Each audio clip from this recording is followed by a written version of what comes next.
Okay, there we go. How you doing, guys? Hold on one second. Let me block my TV.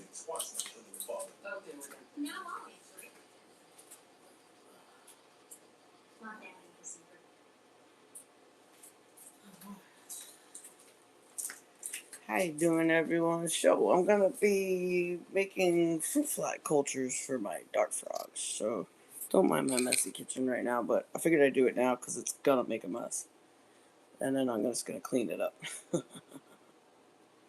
So I'm gonna start. Let's see. Hey, Cricket, how you doing? Thanks for coming in. I'm gonna make some fruit fly cultures for my dart frogs, and then feed the frogs as well. So I figured it'd be cool for everybody to jump in. Oh. So I got my bin over here. Let's see, I'm gonna turn you around. Don't mind my messy kitchen, but this is gonna make a mess. So if I could do it now, and then clean up the mess. So let's see. This I'm not gonna need for a little bit. I got my containers. I gotta mark them.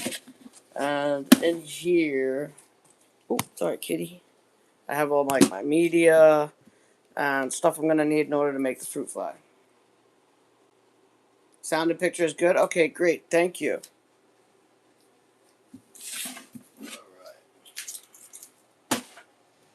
So, first thing I do is I mark my containers. So this way here, I know which fruit flies, because I'm going to be working with two different fruit flies. There's going to be melanogasters, which are small, real tiny little flightless fruit flies. And also Heidi, which are a larger breed of fruit flies for the dart frogs to eat. So we don't need soda. I've never had this before. If somebody gave it to me, it's really good.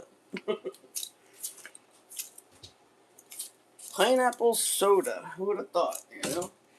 Alright, so let's get the tea kettle here. Gonna need boiling hot water. Let me see if this is low enough for you guys to see. I'll make it a little lower. Okay, there we go. So, we're going to be working with, flip these. So, these are my mesh lids. These are for the top. So, what I do here is I mark each container. So, I'm going to be doing 6 cultures, 3 of each. And what I do here with the containers is I mark them with a marker so I know which one's which. I mean, I can tell, but when sometimes, like, I noticed, it's actually very helpful because I moved my cultures to a different spot, and it actually really helped. Because then I was like, oh, wait, I know which ones these are, and I put them into their containers and so forth. So what I do here is I put an H right here, means Heidi. And I put another H on the back because that's just that's how I was shown how to do it, and it became very helpful in many ways. So I figured I'd do live and hang out too afterwards because I gotta boil water, and once I boil the water and add the boiling hot water to the fruit fly media, it's gonna take time to cool down before I could finish. So do another Heidi eye. And then what I do here on the tops, 1, 2, 3. So what I do here on the top is I put today's date, which is 5/21. So I put 5/21, and then H also, so I can see. Plus, you want to keep track of the date when you made the culture. I have some medias that I've been working with, and I had one media. It didn't start to culture up for like almost 2 months, and I was like, I don't know if I really wanted to use it, so I threw it away. But I don't know, sometimes I have issues, sometimes I don't. So again, I'm going to mark this one, 521, with an H for Heidi Eye. Same with this. Let's see, 521H.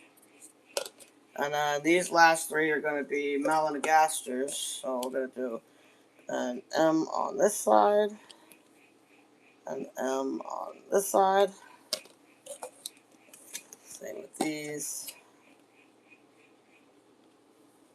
And I'll show you where I put my fruit flies. Because I have to pull out a couple of cultures for when I add them to the fresh media. And same thing with the tops here. Only not an H and M. 521.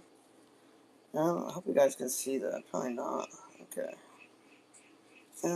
I'll show you a whole overall top view. 521 M. And then same thing here. 521 M. I went into that. That's the first time I've ever done that. Wow, I hit the little. There's like a little bump on there from the plastic. All right, so let's see who else. Hi, Nana. Thanks for coming in. I'm making fruit fly cultures today. So let me boost you guys up a little bit. All right, so that's how I do it. Like I said, these are going to be Heidi Eye. And then on the top, I put the date and an H. So in case I move the whole culture system around, then this way here, I can, I know which one is which. Like I said, but sometimes when the fruit, this also helps too by marking them, because sometimes when you do the fruit flies, and sometimes you won't see the flies, like, or they either they sometimes what happens, I've been noticing, I've been doing this for a while, what I notice is they'll drop larvae, and then all of a sudden you won't see the fruit flies, but then you'll see the larvae starting to formulate into pupate into, and then turn into a fruit fly. So marking them for me has been very helpful for many different reasons. So I think it's pretty cool. So you're gonna turn you guys. I'm gonna actually put you guys down a little bit. Let's see, so you can see what I'm doing. I gotta add the media. So what I did last time I made them, I'm gonna do it again too, because it actually helped a lot. And I used two different fruit fly medias to see which one would formulate better or quicker. So I'm gonna do it again today with a different one that I used the last time. So I'll show you.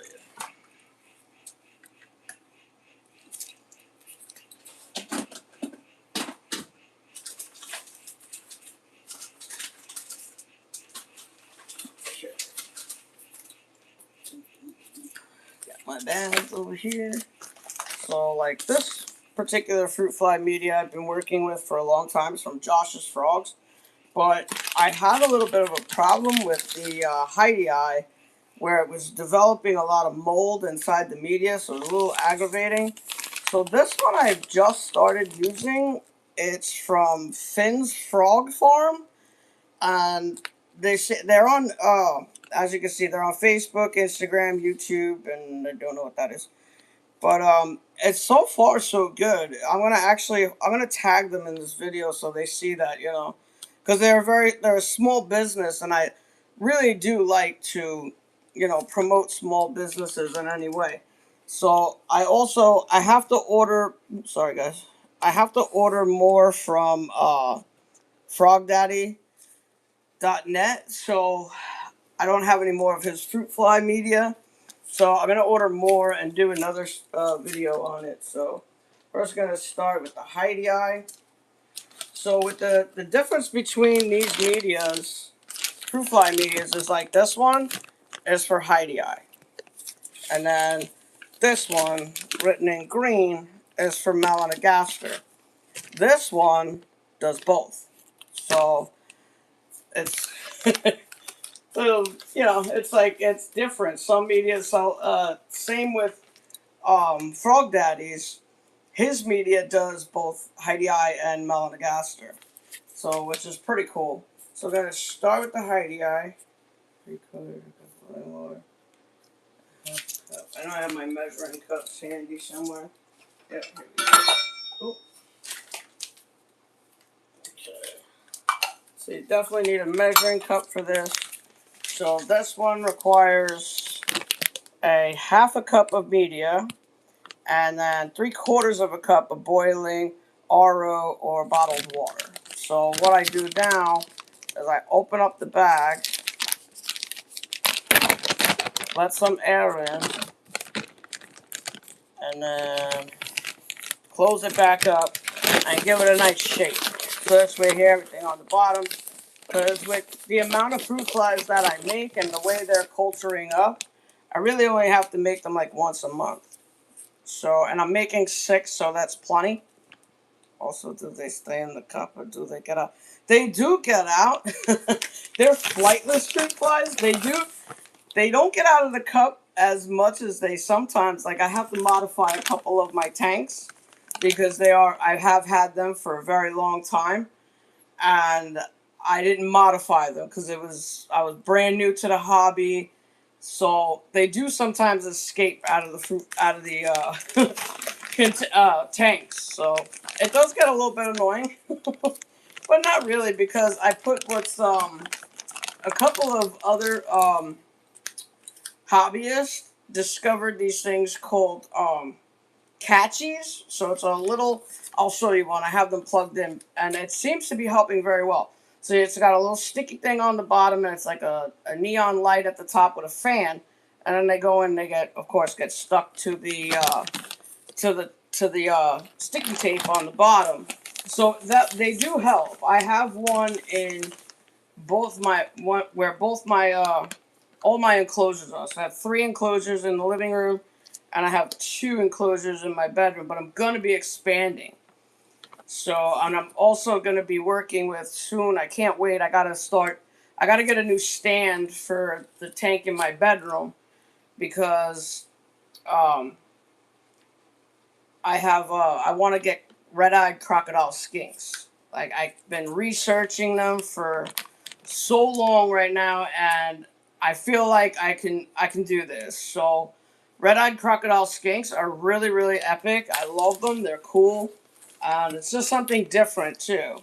You know, I miss my chameleon so much. So it's a half a cup of this, and I add it to the cup. I just reopen this bag. So I'm only gonna do 1 of this one and 2 of the Finn's Frog Farm.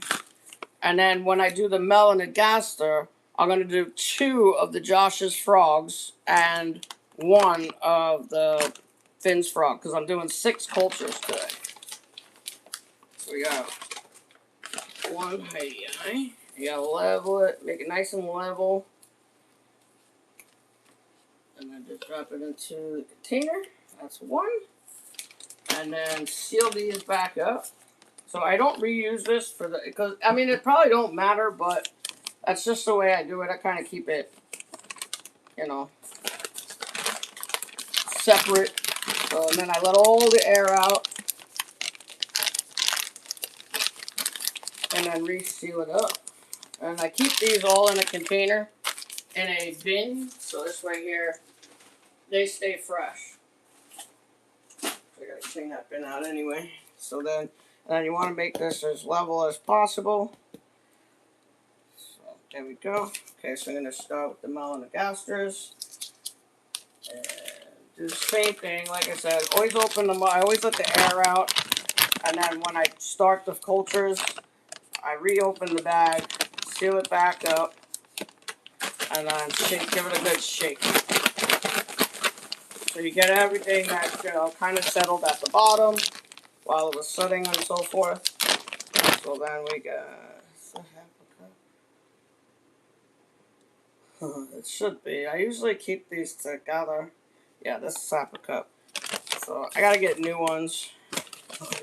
So like I said, I'm gonna do 2 Josh's Frogs Melanogaster fruit flies. So that's 2 cultures of these I'll be doing. I seem to see how there is a difference. The Melanogaster fruit fly media from Josh's Frogs. This one, they populate so much. Like I get thousands of tiny little fruit flies. So I'm gonna use 2 of these and then 1 of the Finn's Frogs. Same thing. Seal it back up. Let the air out. And then zip it up. So you always want to make sure they're nice and level. And the best part about these is you don't have to mix it. So all I have to do is put the boiling hot water in it. Close it. I just set the lid on top so it cools down. So I'll show you. And then we got and the other cool part about the Finn's Frog Farm media is it comes with, let's see, here we go. It comes with its own cup. So I find that to be really cool. You know, it helps. And the media is a completely different color. It's literally, it's green. So once it gets water and everything else, I do the same thing with my media. Give it a nice shake. And start this one. This one, it's like I said, it's so much easier because it comes with its own scooper. I don't know if we do the same. This stuff smells really, really good. So it actually smells like oatmeal.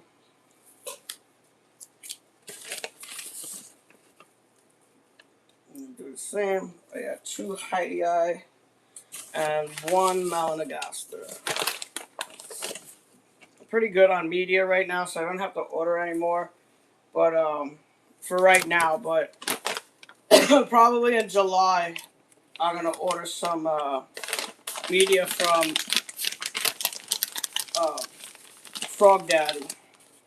He's a big company. Same thing, small business, which is I enjoy supporting small businesses. Everything that I got for my enclosures, the one I just redid, I got from Frog Daddy.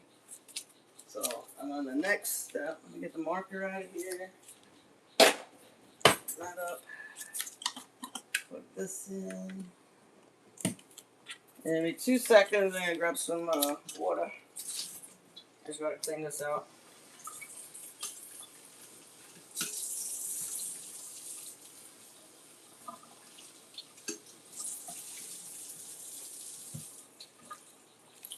I'll go get 2 bottles of water. I hate the plug on that thing.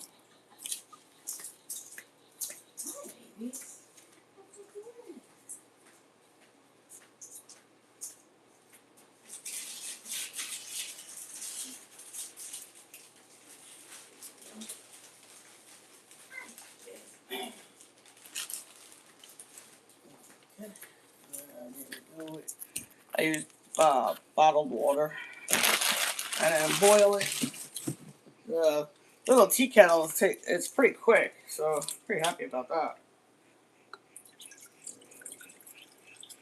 But don't want to get confused on the amount of water because each one takes actually a different amount of boiling hot water, so I don't want to get confused. So I have 2 different measuring cups for each one. And actually what I'm going to do is I'm going to line up so I don't mess it up. Alright, so the Josh's Frogs, there's 3 here. And like I said, I know which is which, and I'll line them right back up. So the Finn's Frogs only takes 2/3 of a cup of boiling hot water, and the Josh's Frogs takes 3/4 of a cup. So sometimes I do add a little bit more, and to make sure that the media is all wet and I don't have any issues. So there we go. I always make sure that they're level, but you'll see this one will turn like a bluish green. This one will turn to like a dark tan, almost like a brown.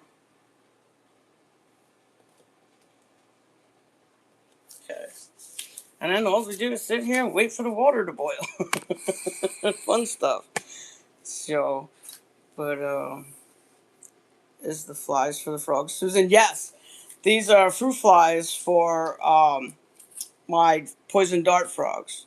They're not poisonous in captivity, so in captivity, that's why these are the reason why the fruit flies are the reason why the dart frogs do not have poison toxicity in them. So I know I had fire belly.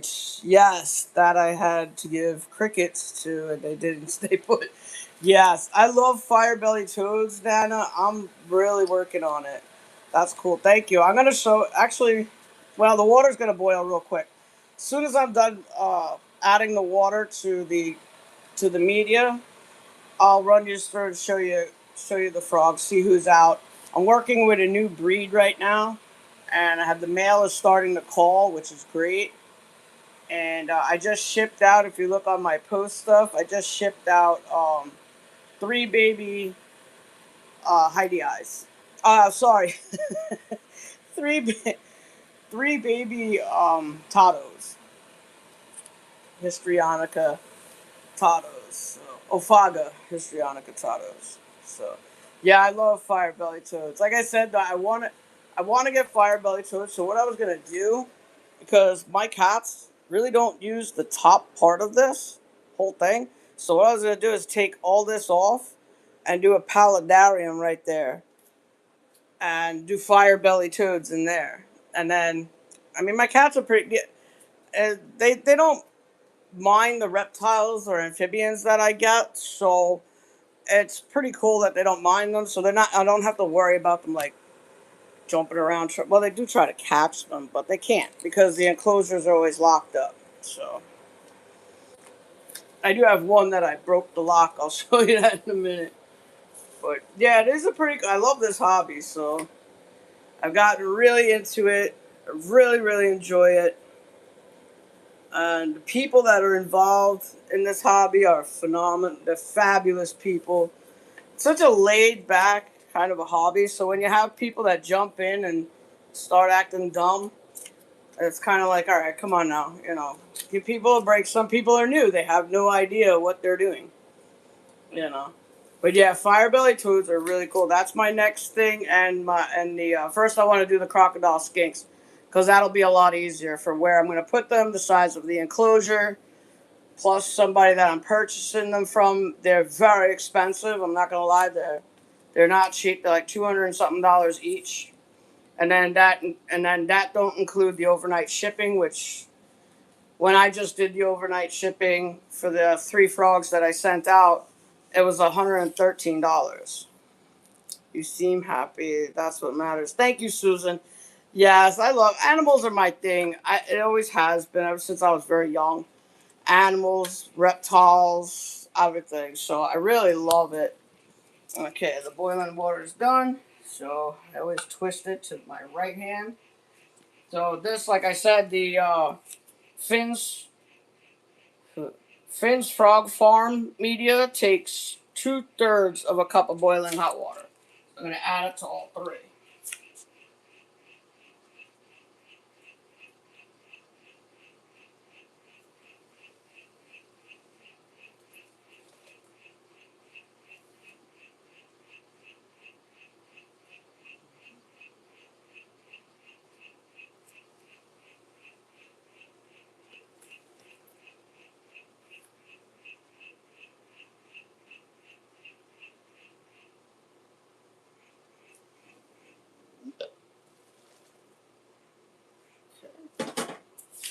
And then the Josh's Frogs, which is this media, it takes 3/4 of a cup of boiling hot water. So,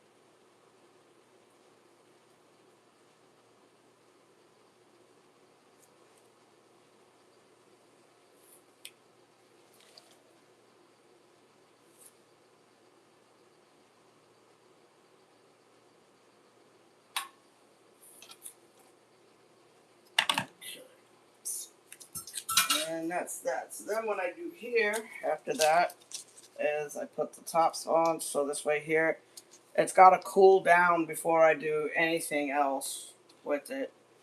And then we got the Heidi out here. Another gas here. So now what I'm going to do is I'm going to maneuver them around so they're kind of in order. And move it.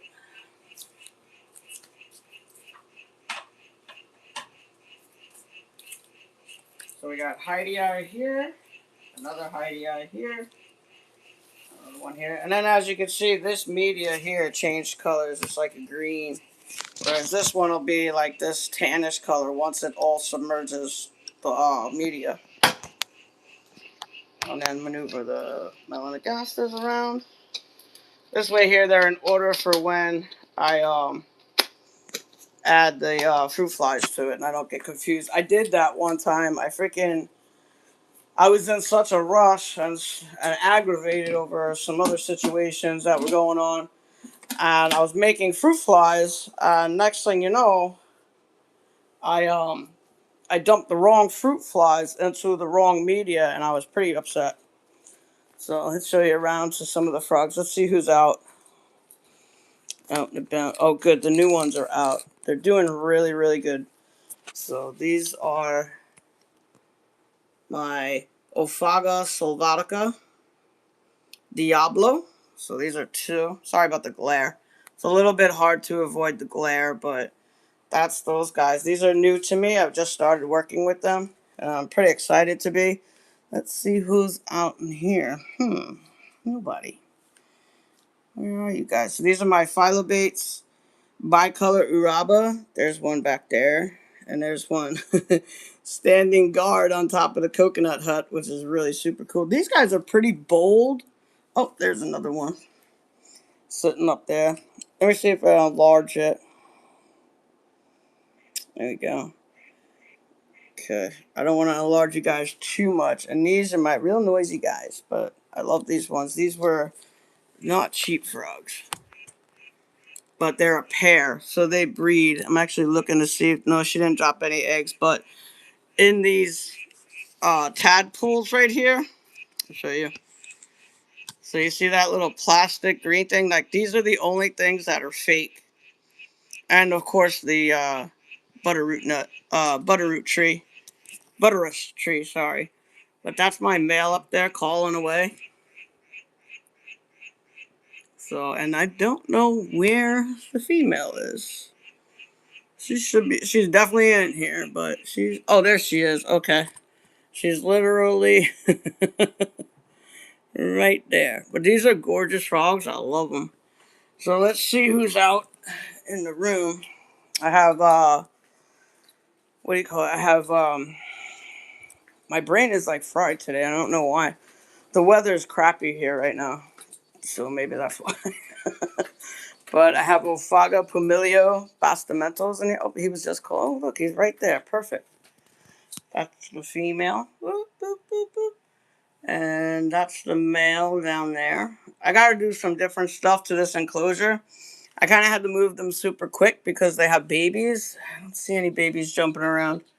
They're probably hiding. So, and oh, here we go. There's my bumblebees. Hello, Froggy.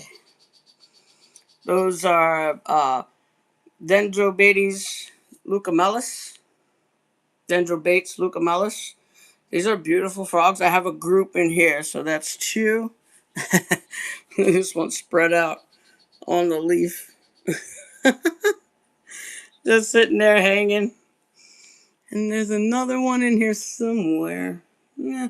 I got to get in here and trim down these plants. I love this. This is hilarious when they come up to the glass. I'm like, hi. But yeah, it is super cool. They're very, very colorful. I love them. They're so colorful and it's super entertaining. The funny thing is too, when I'm in my living room, but I literally have a huge TV sitting here, and I have the three frog tanks, and that's all I pay attention to is the frogs. I barely even watch the TV. The frogs are more entertaining. So, So now what I got to do with the fruit fly media, and in fact, I just added boiling water. I got to let it cool down and then add, what the fuck is it called? I forgot what it's called. Um, it's wood shavings. Excelsior, sorry. Like I said, my brain is fried today. It's actually getting a little bit nicer out, thank God. But yeah, they're all chilling. It's really cool to watch them. I swear they keep me more entertained than TV does all the time. I'm loving it. I'm like, this is cool. I'll just sit here and watch my frogs chill. So, and then, but yeah, other than that, that's just, it is a process to make the fruit flies because, like I said, you gotta, literally, you gotta, I gotta wait. I gotta wait for the media to cool down to add the Excelsior and then add the fruit flies. So, nice seeing you again. It's been a bit. Yes, Susan, it has been. Thank you for coming in. I really appreciate it. Mm. Yeah, we got Long Island got hit pretty bad, and New York City got hit really bad. Patience, yeah. Everything takes patience with all the types of animals I do. My feral cats, they take patience. I got my new guy almost a year ago, actually. The end of this month will be a year that I had him, and he came around very quickly. He's big cat. He's got it. There's no question in my mind that he's got Mancoon in him. He's absolutely beautiful. He lets me brush him. He don't let me. My guys, see the thing with my cats. Everybody, people are picky when they adopt. They're like, oh, I want a cat that I can pick it up and snuggle it. I'm like, you're not gonna. My guys would have never have been adopted. So I will be watching you. I am very interested in watching the frogs. Okay, great. I'm always trying to. I have a bunch of short videos on there. A couple of other videos that I just added on. I'm pretty new to this, but thank you. I appreciate it, Susan. Really. But yeah, I'm trying to boost the channel up just to, show people my experiences and things that helped me go from screwing up the hobby to, you know, creating the fact that now everything's great. I have a few things that I am going to do. I'm going to be redoing one of my tanks completely because that's the one I want to put it. I want to get a new. I'm going to try. I'm trying to have my friend build it for me. I have a friend of mine who actually built Happy Cat Sanctuary, and really want a signature of his in my home because he's super talented when it comes to building and creating. So my idea is to build the stand, and then of course have posts, but wrap those posts in things my cats can scratch on. Yeah, me too. I love Mancoons. They're gorgeous. They really are gorgeous cats. Very expensive too. But I didn't pay for him. He was a rescue. He's got the little ear tip because they weren't sure. You have to work with them. And a friend of mine came to me, and she's like, "Listen, I gotta get him, out of where he is," which was her rescue, and because she was doing other things. This whole Happy Cat thing really blew everybody's worlds up. So for an entire year, actually. So she set out. She was gonna bring him to another foster, and he would probably been bounced around. She asked me. She's like, "Would you mind taking him? Because he really needs a home, like a home where he can be, part of a little crew like my guys are, And I was like, "Yeah, I'll take him, no problem." I didn't mind doing her the favor either. I do have my elderly little girl, so she's doing actually pretty good, but she's gonna have up and down days. She's an old little old lady. It is 17 years old. She's lived a very good life with me. So she's lived with me for 10 years. So that's exceptional. She's a happy cat. So no, not from Happy Cat Sanctuary, but she's just happy in general. I don't want anybody to get anything mixed up and try to say I'm defaming anyone or whatever. So 17 years is a blessing, yes. And she's, like I said, she's lived an amazing life with me. And she really has. She's been always happy, healthy, never had any issues with her, and it's been great. So I try to keep that in mind as much as I literally want to sit here and cry because I know I'm gonna lose her. Starting to get like a little dementia. It was actually comical because where she hangs out in my kitchen, she loves to be on top of the fridge. I put beds up there and box anything for her, and she will literally push it away, not want it. And once I'm like, okay, listen, you're comfortable there. There's nothing I can do. Wherever they're comfortable, then they're obviously comfortable, or they wouldn't be laying there. So, went to go give her a snack because my cats have 2 square meals a day and they get a snack at night. And I'm going over to hand it to her, and she's meowing and looking literally in the opposite direction. So I was like, oh man. And this happens a couple of times. So yeah, it's the hard part. It really is, Nana. I'm gonna be upset when she does eventually go, because she was my second major feral rescue that I did, like, had physically had for myself. You know what I mean? I've worked with many, many, many ferals, but these are personal ones. This is different. And they mean a lot more to me. And when they come up to me and all of a sudden they just want to snuggle and love on you, it's great. It really is. It's phenomenal. So it's a good feeling. It's like, wow, I accomplished something big, because gaining the trust of a feral cat, I don't know if people realize it, but it's extremely hard. It's not easy. You have to have a certain type of demeanor. You can't be all loud, screaming, yelling, and carrying on. You gotta really, it's a very, very slow, patient process. Mm. That's like some of my dart frogs too. As soon as I come up to the tank, they run off and take off. They hop away, and I'm like, all right, whatever.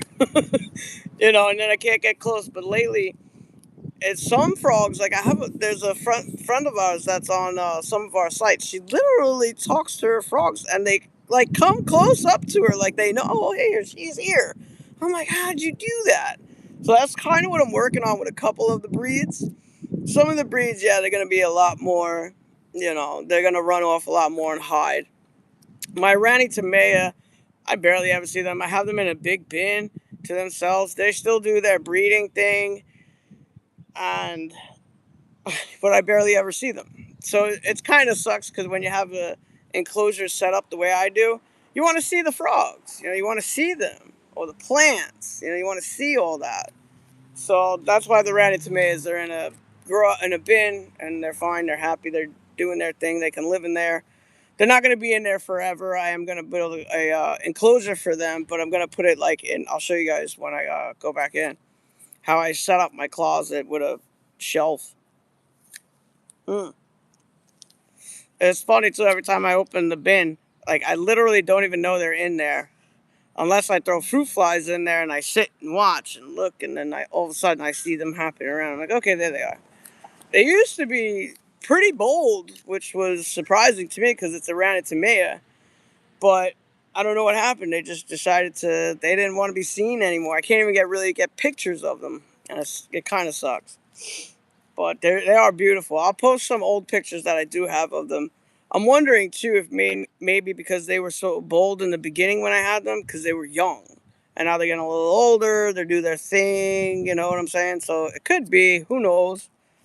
But that is exciting. They are really pretty. It sucks that you can't see them all the time because they're gorgeous. Mm. I'm gonna set them up with a tank. Like I said, it's gonna be in my closet, and they'll be fine in there because I have light. There's light in there. I gotta turn the light on now because it's 2 o'clock.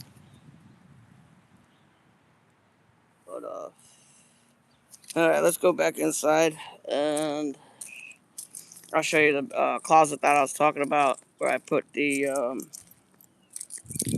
Man, I know for a fact they're not out because I looked before to try to get them on camera before I started doing the fruit flies. So, and yes, it got nasty out here today. Last night was bad. I couldn't even come outside last night. The rain was so bad out here. Wait, make sure no kitties are running. There they are. Hi guys. Hi. Let's see. I'll bring you guys over to the closet where I have them all set up. Where I have a new shelf set up. I just literally redid this entire closet, and I like the way it came out. This closet is huge. Like, you could live in here. That's how big it is. So put the regular light on, and then let's see. Let's flip you guys around. So this is where I have. So I have the H on there. The melanogasters are over here. This is just an extra bin. So I'm gonna put this light up, and that's the bin they're in for right now. And then I just have this. It's just a bin with soil that I'm going to use to do a couple other projects. But yeah, that's how I set this up. And so far, it's been doing really well. And I absolutely love this closet because it's like huge. Like, you can live in here. That's how big it is. And it has electricity without that light. And this light's, it's got a plug over there. So it's pretty cool. Big closet. When I first moved in here, I was like in shell shock. I was like, really? This is where I get to live? I was like, wow. It's like, this is a 1 bedroom? I'm like, okay, I'll take it. I'm not arguing with that. So, oh, let's see who's out now. The Sylvatica is out right on top of... Don't move, don't move. There's one right there. It's a real pretty frog. Very bright red, too. This one seems to be pretty bold, so I'm happy about that. The other ones, so I wanted to fix these tubings and lock them up tighter, but they like to climb on it. So I was like, you know what? I'll just leave it. It's fine like that. So I just leave it like that. They like to sit there. They like to climb around on the tubing and hang out. So I'm not going to disturb anything they do. That's what they enjoy doing. That's the way they're going to live. So how many different kind of frogs do you have? I have 5 different breeds altogether.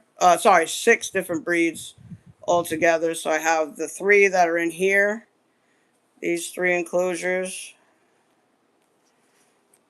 and the 2 in my bedroom, and then the pair that's in my bin. So I have 6 breeds. I'm working on getting another breed. They're called redheads. They're beautiful. Another beautiful, beautiful frog. I don't know which ones I want. There's a difference. There's a large form and a small form. And I'm considering doing the small form because they're absolutely beautiful, but the large form are really beautiful too. So it's hard to pick. So in other words, what I mean by large form, small form, one is a lot bigger and the other one is, of course, a lot smaller and size-wise. So they're gorgeous frogs. It's just I've been sitting here and I'm watching other people's videos about them, and I'm like, I don't know which ones I want. So I mean, it's gonna take me time because I have to, like I said, I have to do that stand in my room, set up another enclosure for that, and before that, I have to set up an enclosure for the Ranitimeas. So, but yeah, this is like pretty much my life. This is what I do. I love it. It's a great hobby. I started in, how was it? I just went back on like my Facebook stuff and I have a memory. I think it was 2018 and I got my first dart frogs. But of course, I ended up buying them from Petco, which is not really recommended. You know, they're a big chain company, and all you're doing when you're buying for people are like, oh, I saved it from there as I bought it. No, you really didn't, because they're just going to buy more. So, and then as I started really, really researching them and getting into it, I realized I had everything totally wrong in the enclosure. So I fixed it up. I did what I had to do.